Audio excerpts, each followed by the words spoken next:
Joining us here at Grab Them By the Pod, I am Kevin here with Jesse, and we're back after a slightly longer than usual hiatus. How was your trip to Houston? Did you have a good time? Oh, I certainly did. I feel like I came back about 5 pounds heavier, as I always do whenever we go to visit my wife's family down there. They are too good to me, and they make me all kinds of delicious Mexican food that I can't get up here in Connecticut, so I take full advantage. You had mentioned before that you were worried about going to the loyal opposition, the red states of America. How did that turn out? Any problems there for you? You know, surprisingly, Jesse, I didn't really have any problems, and maybe that's just because I was kind of isolated in an area that's predominantly Mexican American, and their feelings towards President Trump are similar to my own. But, you know, I didn't experience any negative things. I did see a few Make America Great Again bumper stickers while I was there, and Trump bumper stickers, but nobody was outwardly against the progressive agenda. And to be fair, you'll see that half of America is like that. They agree with that, no matter what we think. So yeah, it's nothing crazy. Well, that's good. I'm glad you had a really good time there. As always, you sent me these wonderful pictures. I consider myself agnostic. I was raised Jewish, and you love sending me pictures of the Mexican synagogue down there. And it's still standing. I love it. Still there. Every year it gets a fresh coat of paint. Looks better and better. Where you're from doesn't need to determine what you believe in. So I'm glad. Well, enough of that fun stuff. Now we get to the sad stuff. News just breaking in the last hour or so we don't know that much yet.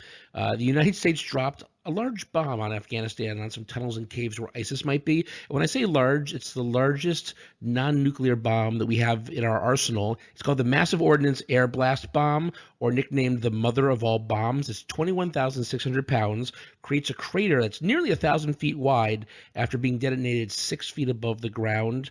And this is the first time it's been used in combat. So it's really interesting to see what this means.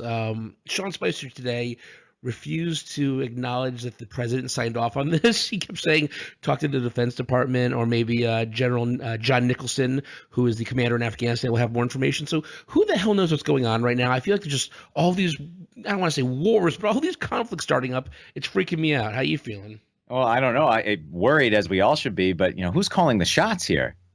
Is the president? Are these generals? Who's in charge? Somebody stand up and raise their hand. Who's in charge of our military right now? Well, I think Trump likes feeling big and strong when he makes these military moves, but we're just getting drawn slowly into all these conflicts, and then suddenly, what a surprise, there's no time to talk about Russia anymore because we have to talk about Syria, and we have to talk about North Korea, now we have to talk about Afghanistan again. There's going to be more information coming out of this in the coming hours, in the coming days, I'm sure, and exactly what happened and what this means. But when you have something this huge that's creating a 1,000-foot wide crater. Yeah, it's Afghanistan. We've been there for over a decade, blah, blah, blah. But it just doesn't sound like anything good is going to come of this. No, and if this bomb is the mother of all bombs, does that therefore make the nuclear bomb the father of all bombs? Because we've got some to talk about nuclear bombs a little later on. Yeah, I don't even want to talk about it. I don't want to think about it. It's funny that we used to always think that New York City was where you had to be worried about, but LA is pretty close to Pyongyang, and if they start throwing nuclear bombs willy-nilly, and with those psychopaths in charge in that country, who the hell knows what might happen? So it's not something to be worried about, but it's something that you keep in the back of your head. I think that all you need is one psychopath with the capability and a button to push, and World War III starts. Sadly, we're seeming to have more and more emotionally disturbed people at the helm of many countries. And so the likelihood of the use of these weapons increases by the year, it seems. Well, from one new depressing story to one older depressing story, Syria. Lots of stuff is happening in Syria. There's going to be a lot to talk about.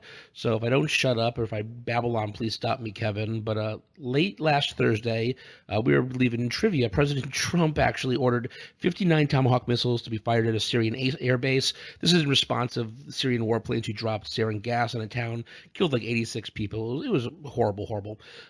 Just to give some background on the whole Syrian situation to people who may not know about it, civil war has been going on there for a long time, all the way back since the Arab Spring in 2011. And there are so many different groups. If you see a map of how it's broken up, there's like a bazillion different areas. And of course, two of the largest ones are Assad's government and ISIS. Russia's pro-Assad. They think he's the lesser of two evils. A lot of people think that, actually. And they say, no, we can't attack Assad because he's fighting ISIS. But they're both horrible. And this has been going on for years. President Obama tried to fix this.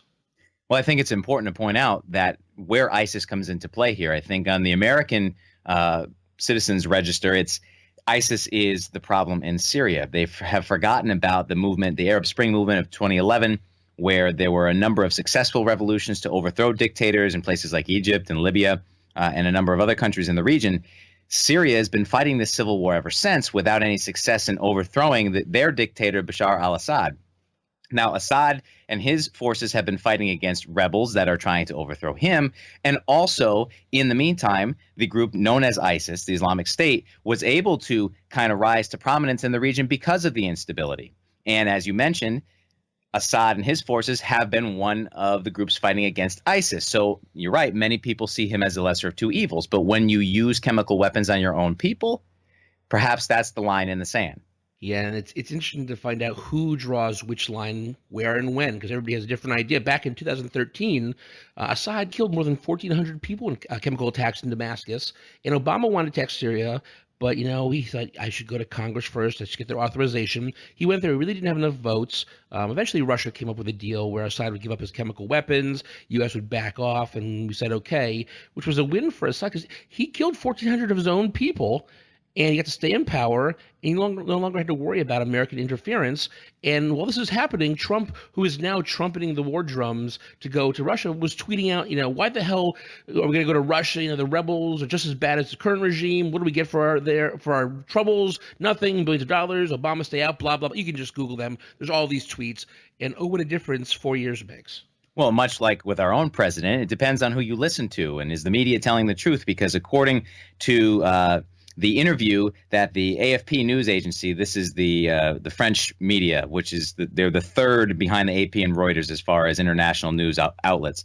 They had an exclusive interview with President Assad, and in that interview, he called the reports of his use of chemical weapons 100% fabrication, and that it's a play that they are staging that we are seeing on our social networks and television.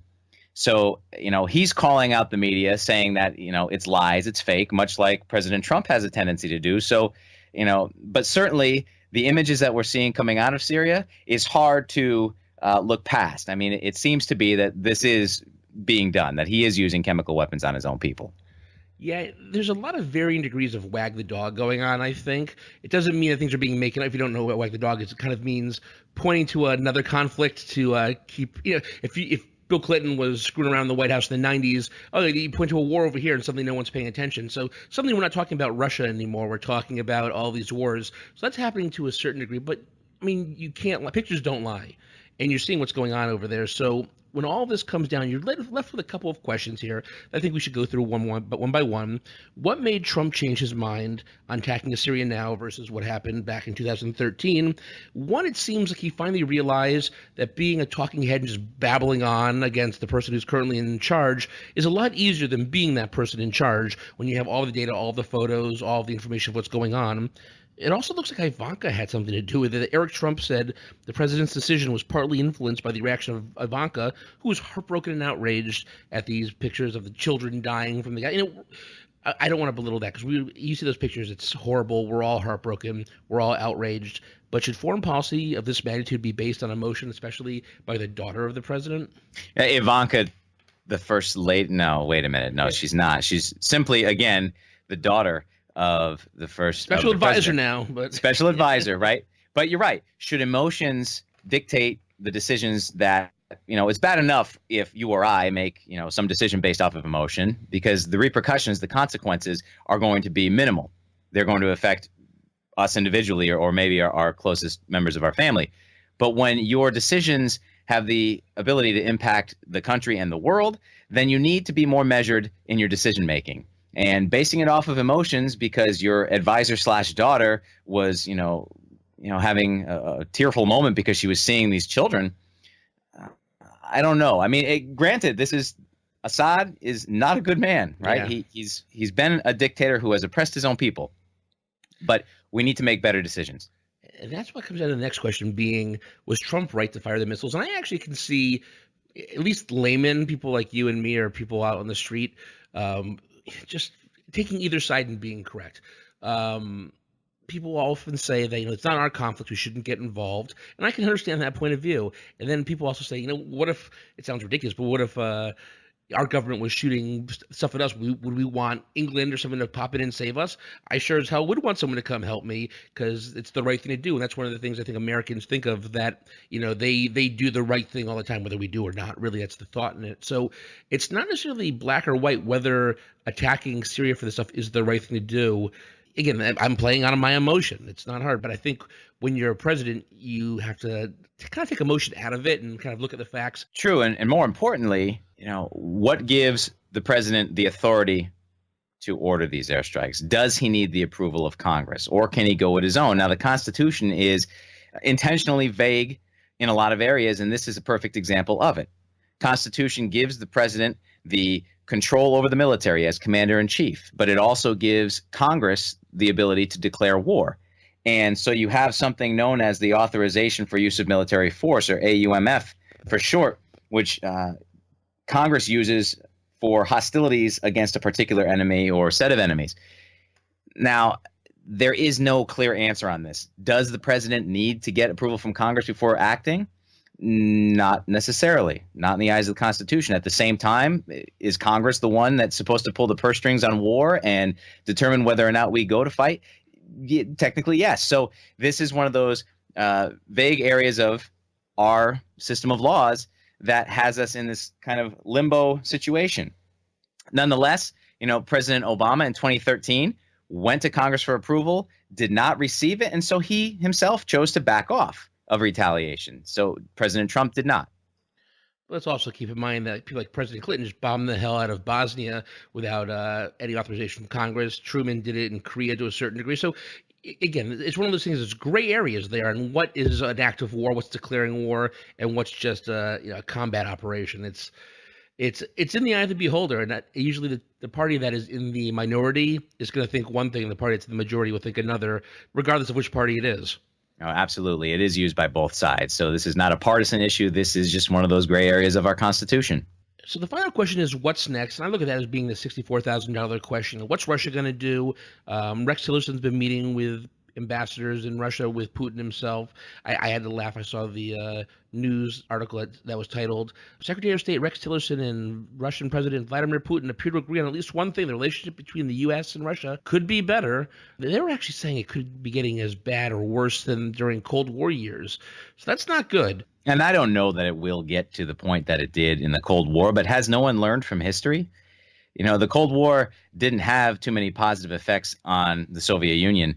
And if Putin is thinking that this time around it's their chance, their time to shine, I don't know that that's going to happen here either. The United States is still a dominant nation. And it's not like we've lost some steps the way the Soviet Union had by the 1980s, in dealing with us before their collapse. So, I'm not so sure that this is Russia's chance to take over control of the world. But, I'll agree with them, right? Relations between these two countries could be better and should be better. You sound like the president right now. I'm having a good relationship with Russia is better than a bad one, isn't it? Well, sir, what about them hacking into the election? I don't know anything about that, but it's better to have a good relationship. Okay, Trump. Well, this whole Syria thing caused a lot of problems for our boy Sean Spicer. Good old Spicy there, for lack of a better term, put his foot in his mouth. He had a big gaffe during a press conference on Tuesday. He was discussing what was going on and said, we didn't use chemical weapons in World War II. You had someone as despicable as Hitler who didn't even sink to using chemical weapons. And later on, he tried to clarify what he meant was, I think when it comes to sarin gas, he was not using the gas on his own people the same way Assad is doing. And he immediately, you could see in his face, realized what he did. And he started stammering and eventually he just had a brain fart, I think, and he couldn't come up with a concentration camp, and he said Holocaust centers, which what is the Holocaust centers. Yeah, it sounds like the Jewish Community Center. I'm gonna head on down there afterwards and go to the gym. Here's a hot take from me. As I mentioned earlier, I was raised Jewish. I'm not really religious, though. I don't necessarily hold this against Spicer as much as other people. I mean, I look at what he was trying to say, and he was trying to. I understand what he was trying to say, that Assad's a bad guy, and he just made a dumb analogy, and stupid things just flowed out of his mouth. But it wasn't purposeful. I mean, there's so many things to get outraged about.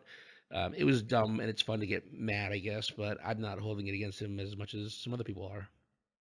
Well, I can understand where he's coming from as well.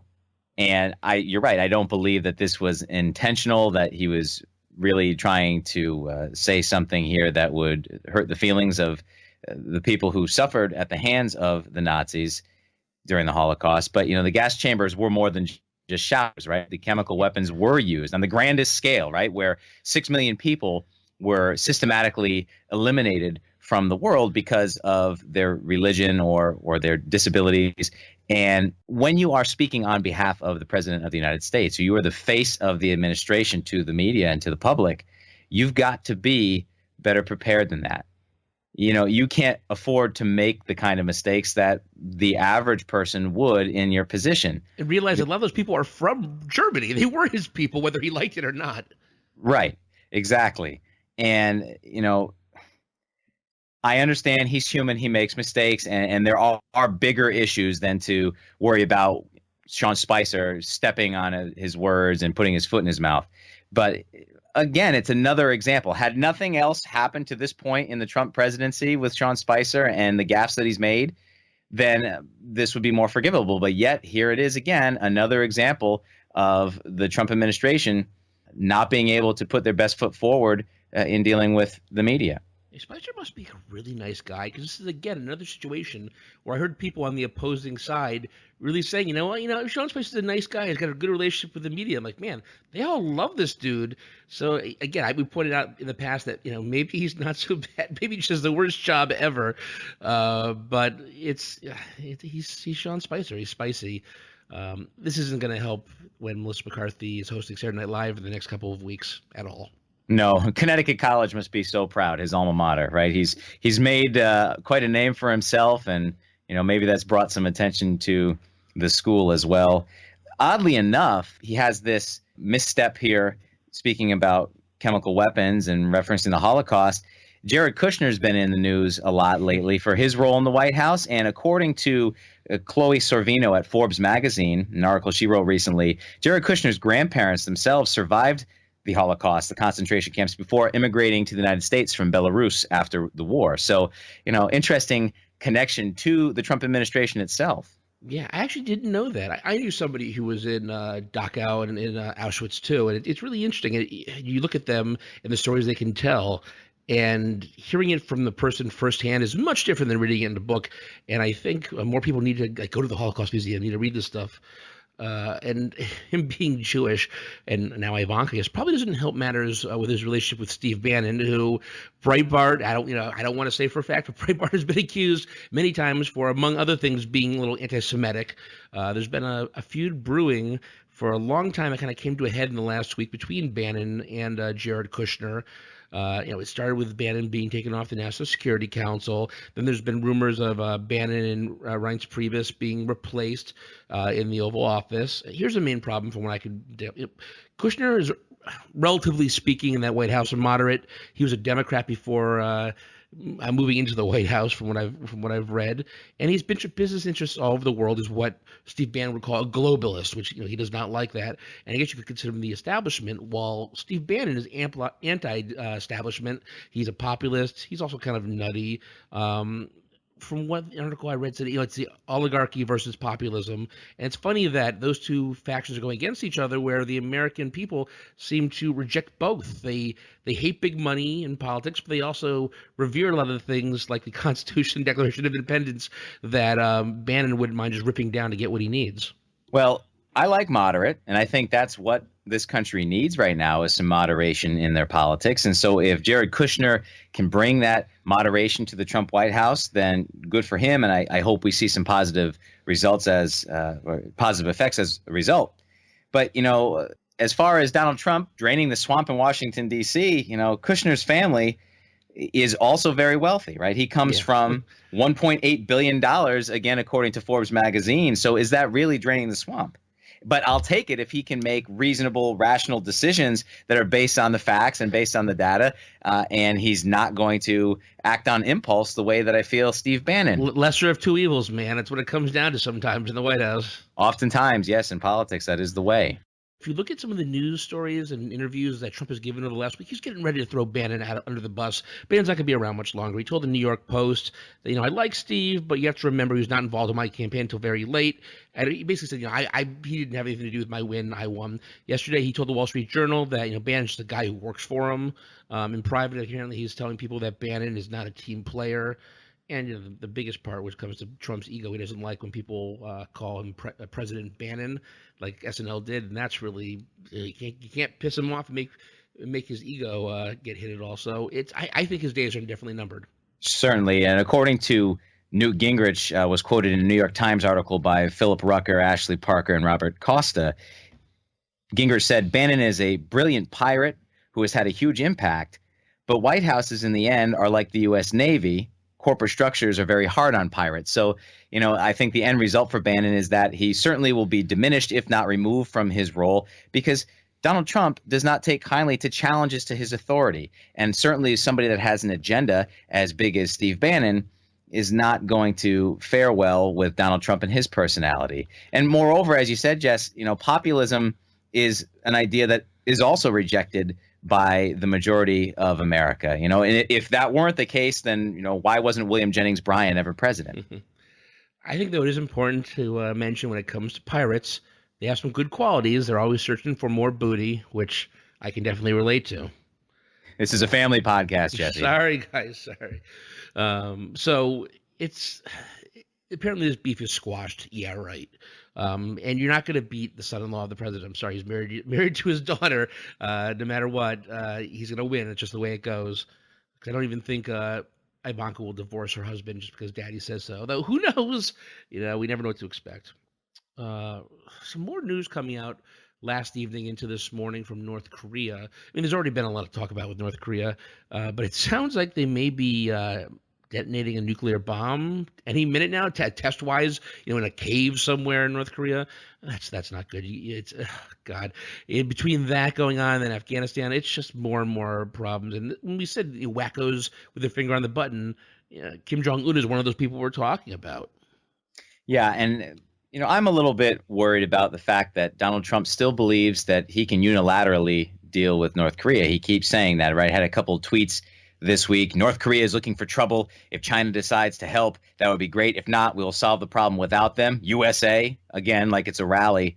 And, we can't afford to not have China involved in this process. They are a geographic neighbor to North Korea. They have been North Korea's lifeline, their trade partner, the only thing holding them up. So there is no way we solve this problem without China because our relationship with China is so delicate. We can't afford to throw the baby out with the bathwater in trying to stop the North Koreans. So China is going to be an integral part of any solution to this problem. It has to be. And when I see him tweet things like that, it just seems like pure jingoism to me. It's like after 9/11, everybody, myself included, you're running around going, USA, we're the best. But that doesn't help things, and a lot of the country doesn't find that to be a good way to approach things. You don't say if they're not going to do it, we're going to do it ourselves because we're America and we're the best. No.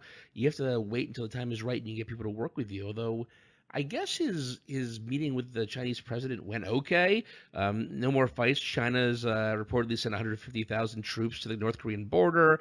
U.S. aircraft carrier strike group is going towards that region. So it's a buildup, which I guess it's good that we're doing it with another country, but it's not good that it's happening in general. And of course, you have Kim Jong-un talking about reckless acts of aggression, and they're gonna mess with whatever acts of aggression that the United States wants to take. His father was nuts, and this guy is just as nuts, only less experience and younger and more of a toad if you look at him. Yeah, Kim Jong-un stands primed to drop nuclear weapons as Trump's armada steams forward across the ocean. It's, scary times for the world. In the end, I don't think that it's necessarily going to come to World War III, but, the Cuban Missile Crisis, this is not. However, Kennedy's handling of that situation in October of 1962 was a lot more graceful. And you also have to realize that, we disagree with people in Russia. They weren't like psychopaths. That's why the mutually assured destruction thing worked, is that anybody knew that if they started launching weapons, it's pretty much the end of the world. We're all going to die. But when you have these people who are unhinged, we use that word to talk about Trump, but man, it doesn't even compare when it comes to something like Kim Jong-un. These guys, they think they're gods. They're treated like gods in their country. They'll do those things and not think of the consequences like that. And that's what we have to worry about. Well, maybe we should just send Dennis Rodman back over. He should reenact the interview, the movie with Seth Rogen and James Franco. Go over there, just take him out. Come on, Rodman. There's actually a website out there. I can't remember, but if you just Google like website for nuclear bombs, there's a website where you can put in any kind of nuclear bomb that's ever been developed, whether it's the ones that were dropped on Hiroshima and Nagasaki, or the ones that Russia has tried, or it's just a suitcase bomb, and you can pick any address in America and then say whether it detonates above the ground or at ground level and what the weather conditions are, and it shows you what the fallout is and the radius. It's disturbing, but it's also interesting just to know that if say something, we're in Connecticut, if something went off in New York City, would we be affected? It's a site that it's both scary and informative. I would tell people to check it out, though, if I could even remember what it was called.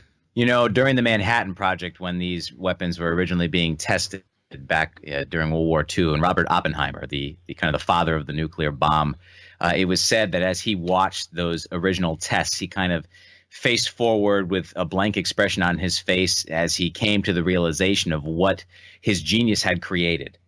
And he knew that it was not good for humanity. So hopefully these world leaders can get it together and come to some kind of compromise where we, again, like mutually assured destruction, choose not to use them against each other.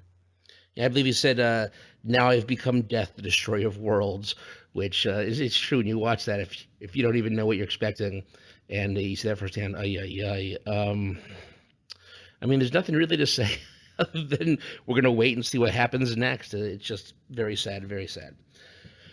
On to some, I guess, less sad news. There was a special election in Kansas District 4 this week, and the Republicans were always going to win this one, and the question was how much they were going to win and what that means for the future. Republican Ron Estes, who I always think of, I think it was an actor like Rob Estes or something. He was a soap opera actor, like a Melrose Place, one of these places in the 90s. That's neither here nor there. Anyways, he defeated the Democrat James Thompson by 7 percentage points, which is a lot closer than was anticipated. Trump then went to say, great win in Kansas last night for Ron Estes, easily winning the congressional race against the Dems, who spent heavily and predicted victory. None of that was true, actually. They didn't spend that much money, and no one predicted victory. But, what does fake news matter to the president? The question is, going forward, what does this mean for the upcoming Georgia election and just for 2018? Was this being closer a good sign, or is it just showing that it may be good for the Democrats, but just not enough? Perhaps my mind has been thrown into the gutter, with your pirate's booty statement earlier. But all I can think of is how many members of the opposition went around spray painting the letter T in front of his last name on all of his campaign signs. But who knows? I wasn't there. Anyway, Kansas, oddly enough, as I mentioned William Jennings Bryan before, it used to be the hotbed of left-wing populism 120 years ago, and over time has kind of shifted to a more conservative state. And if you want some more background into that, you should read Thomas Frank's What's the Matter with Kansas? How Conservatives Have Won the Heart of America book. That it's a good read for how this has happened over time. But again, the Democrats never really expected to win that seat. And for Donald Trump to say that the Democrats spent so much money and predicted victory, well, that's just him again saying that facts don't matter, because that's not the case. But hopefully this doesn't have a negative impact on Jon Ossoff's race, and maybe some more people who are looking to bring progress to America will be able to get in those positions to do so. Whether I want to grow up and mature or not, I guess I have no say in that, because when you said put a T before his name, it took me like a minute. What's he talking about? I'm like, oh, I see now. I guess my mind isn't as much in the gutter as it used to be. You're growing up. That's good. Yeah, it's growing up. It's what we have to do, whether we like to or not. It's interesting to see just the politics in Kansas itself right now. And how that may affect Sam Brownback, former senator, is the current governor. He's one of the most unpopular governors in the country. I actually almost ran him over once when I lived in Washington, D.C. I was in a taxi, and Sam Brownback was crossing the road, Constitution Avenue, and wasn't looking where he was going, looking at his phone, and I think maybe the taxi driver wasn't looking either, and we came within like a foot of hitting him, and he kind of looked at us like, what the hell's wrong with us? And I was like, oh, you almost killed Senator Brownback. And no one knew what I was talking about in that cab other than me, but whatever. Well, you mentioned that Sam Brownback was the most unpopular governor in America until this week. Because on April 11th, the Morning Consult poll released a new poll that said that he's no longer the most unpopular governor in America. That honor now goes to New Jersey's own Chris Christie, a former member of Donald Trump's team. I used to be a big Chris Christie fan, man. And then Trump happened and Bridgegate happened and it all just kind of fell apart. Because there was a time where he was, I don't want to call him the maverick, but he was doing what he thought was right or what he wanted to do, not necessarily what the party wanted. He hugged President Obama. Yeah, that was you lost, Rob, the election by hugging Obama. But it was even, I remember a thing where he appointed a Muslim member to the New Jersey Supreme Court, of course, or something, and a bunch of Republicans were like, "Oh, they're going to try to impose Sharia law," blah, and he basically told them to go screw themselves, things like that. I know he's also had some battles with the teachers' unions, which may make you look at him not too fondly, but I generally liked him as much as like any politician. But man, yeah, I don't think I've seen such an epic fall in like a 2-year period for any other politician. I guess he had the Bridgegate scandal, but it wasn't quite the same as like a personal scandal. Well, honestly, Jesse, I was never a fan of Chris Christie, but he would have been one of the Republicans that I would have been okay with being in higher office because he was more moderate and he was willing to accept help from whatever side as long as it was helping his state and his people, until he started to pander to the right, as a lot of politicians or pandering to either side in general when you're trying to get elected. And that kind of turned me off on him. And, I guess it serves him right for being a Dallas Cowboy fan in the state of New Jersey. I mean, he it's Giants or Eagles. Come on, what's he doing? And, much like the Cowboys, he had a fall from grace. It's tough, especially with the Giants technically playing in New Jersey and then being in the same division as the Cowboys. Like, he couldn't have been a Red Sox fan. And you can't be a Cowboys fan. It's just not how it works in that part of the world. And he loves Bruce Springsteen, and yet everything about his politics goes against Bruce Springsteen. Yeah, oh, Bruce. Well, I think it doesn't matter what your politics are. If you're from Jersey, you probably have to love Bruce. True. So last topic I really want to bring up here is, and I have to start off by saying this, I got to apologize. I was watching Bill Maher this weekend, and again, I always think it's funny that Bill Maher was something I couldn't stand for a long time. And then suddenly we're on the same side of everything, and I enjoy his show a lot more now that it's all anti-Trump, where I'm not really a Trump fan. But they had someone on there who pointed out that I've been calling him Devin Nunes, but apparently he's of Portuguese descent, and as a result, it's Nunes, not Nunez. I've been hearing other people say Nunes, and I'm like, oh, they're idiots, they're wrong. No, I'm the idiot, so I apologize for that. So it's Devin Nunes, not Nunez. More fun with him this week, though. He had to recuse himself from the Russia probe. I think his reputation is probably hurt for good. There's no coming back from that. It just depends whether his district will still vote for him again and again and again. And as we know, the rate of return for those members of Congress is very high because once you are the incumbent, it's over 90% reelection chances. So most likely, unless he does something so damning in his own district, he's probably going to get sent back. There was an April Fool's joke going on last week that George Takei was going to go run against him. That would be interesting, but no, he's not running. But the people who replaced him on the committee, they're not necessarily much better. So he's replaced by Representatives Michael Conway from Texas, Tom Rooney from Florida, and Trey Gowdy from South Carolina. Just giving a little background to some of these people. Conway, he compared Democrats in Nevada bringing in popular Mexican soap opera stars to help get out the vote to being the same as the Mexican interference hacking scandal. Yeah, and that's what are you thinking when you say these things? Yeah, that's the same thing. Yep, telenovelas are the same. They're at the center of international espionage. So absolutely, that's the same situation. Yeah, God. Then you have Trey Gowdy. He's the dude who is in charge of the Benghazi hearings. So I'm sure he's not going to be looking one way or the other. He'll be straight down the middle when it comes to handling with this investigation. Absolutely. And although must bring to light again Trump's own words, we like to bring those to light. Donald Trump said that in regards to Benghazi, that Trey Gowdy failed miserably.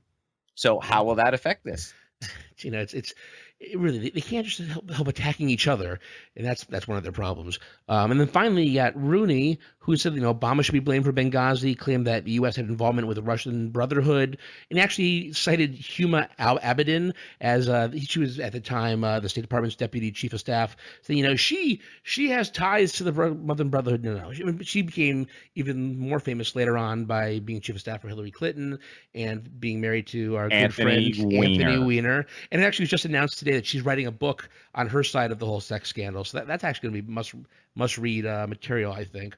And for this dude, Rooney even had people like John McCain, Lindsey Graham, and John Boehner defending Huma and saying this guy's nuts. So these are the people who are taking over for Nunes. So it's like, meet the new boss, same as the old boss to a certain degree. Exactly. And McCain and Graham and Boehner, even though he's no longer in Washington, just these are the level-headed establishment Republicans, but that's more of what we need. We've got to stop going to the fringes. Let's bring back some more of that establishment mainstream, because that's where consensus lies, in the middle. Yeah, I was actually watching an interview, not to go back to Bill Maher, but he was talking about how he thinks the right has gone super far right, and he doesn't consider if you look globally, the Democrats to be a liberal organization than to be moderates, and he thinks they should go back farther to the left. I know you're further left. I'm much more in the center. So I don't know. I wish we could all just get along and find common ground, which is what I think the center is, as opposed to just being the extreme of either side. You're right. I am to the left, Jesse, but I am not naive enough to think that things are going to get done on the polar opposites. We have to come to the middle to find some common ground. And we've got to find more politicians who are willing to sacrifice some of their wants to get the things that America needs. Yeah. So speaking of Nunes and all this stuff, a couple of weeks ago, he went to the White House, got information, and then gave a speech, and then went back to the White House to tell them about the information they gave him, yada, yada, yada. It turns out that both Republican and Democrat lawmakers and some other staff have reviewed the intelligence reports that he had discussed, and none of them have found any evidence the Obama administration did anything wrong. One anonymous source in the congressional intelligence world said Rice's request regarding the unmasking was normal and appropriate. Another one said there was absolutely nothing alarming about the intelligence reports. So again, it's more, I hate saying this, but it's more fake news. It's more wag the dog. It's more just saying, look at this scandal. Is it real? I don't know, but let's talk about it for a long time. It's diversion politics once again. As we keep saying, it's anything but the real issues that matter so that we can sneak those in under the rug. So, we may not be hearing about Devin Nunes as much anymore, but he'll always have a special place in my heart for being a goober. That's all I got to talk about today. What do we have for Kevin's Corner this week? Well, Jesse, we talked a lot today about how scary the world is right now and how unstable things are. War is a terrible thing, and it's a last resort. And given the state of the world, it's best that our president, as well as other world leaders, take their fingers off of their respective triggers. The world begs of them that they use the human ability to reason in order to negotiate a more diplomatic solution to their problems. With so much uncertainty in our times, one thing has always remained true, and that is humans of all races, creeds, and cultures seek peace and the ability to pursue life, liberty, and happiness. This is a tie that binds us together when so much else seems to drive us apart. And as the famous song says, war, what is it good for? Absolutely nothing. Well, it's been an absolute pleasure to have you back here in New England, but a mile away from me. I'll see you later on tonight. All of our fans, just remember, it's been great. You've been growing in numbers. You've been following us on Twitter. It's wonderful. Just go to grabthembythepod.com. You're going to find all the links to all of our iTunes, Stitcher, all that stuff, Facebook, Twitter. I'm not going to go through it every time because it's all there, but it's been a pleasure talking to you, Kevin. It's been a pleasure talking to you, our fans. It's just been a pleasure to talk. So, until next week, it's been fun. Later.